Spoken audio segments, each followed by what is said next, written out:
Sa wakas, after months of planning and counting down, eto na, ang aming panibagong Philippine travel adventure officially starts now. If you're new to the channel, we are Jay, Rose, and Kish.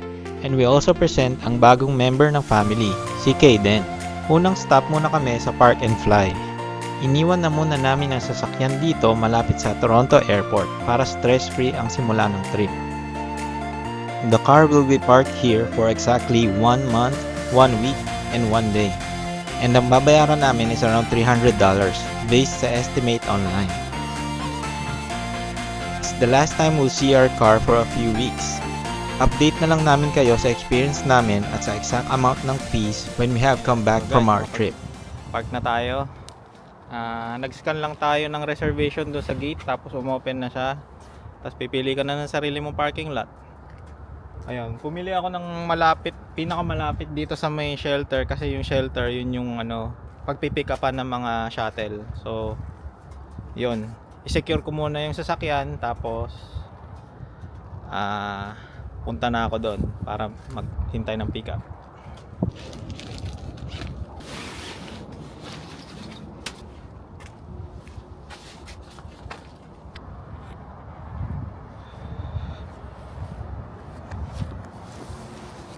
So, nandito tayo sa shelter C7. Meron silang shelter para sa hindi ka malamigan pag winter.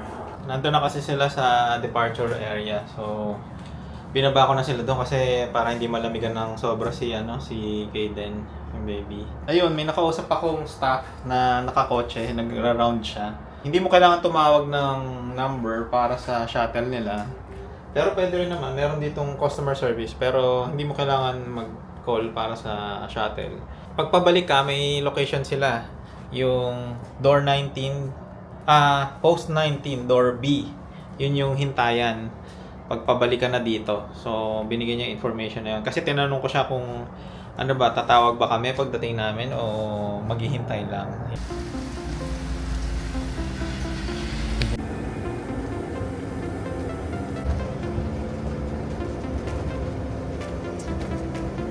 Pagdating sa Toronto Pearson Terminal 3, iba talaga yung energy ng airport. The hustle, the departures board, ramdam mo na aalis ka na talaga.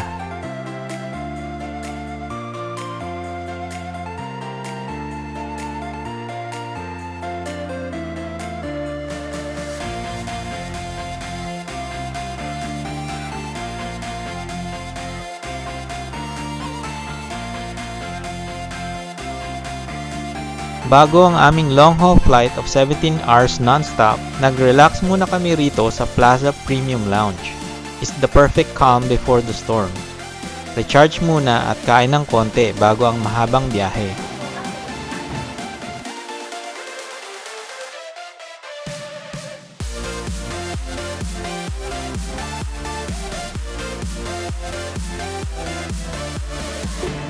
Kain tayo.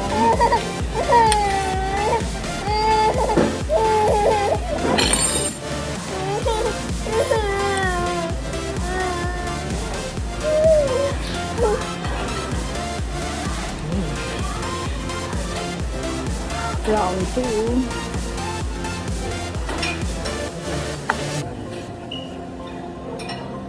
I'm playing.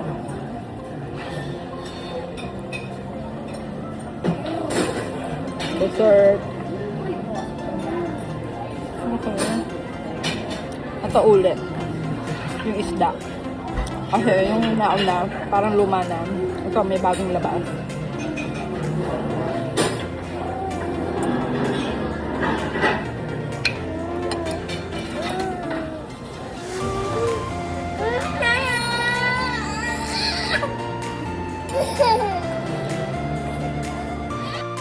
Sobrang excited na kaming makita ang Pinas. This is only the beginning of our journey. Thank you for joining us today. Make sure to subscribe para hindi nyo ma-miss ang susunod naming vlog.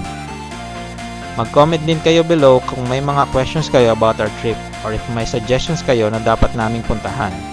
See you sa next adventure. Yay! Touchdown! Philippines! Okay then!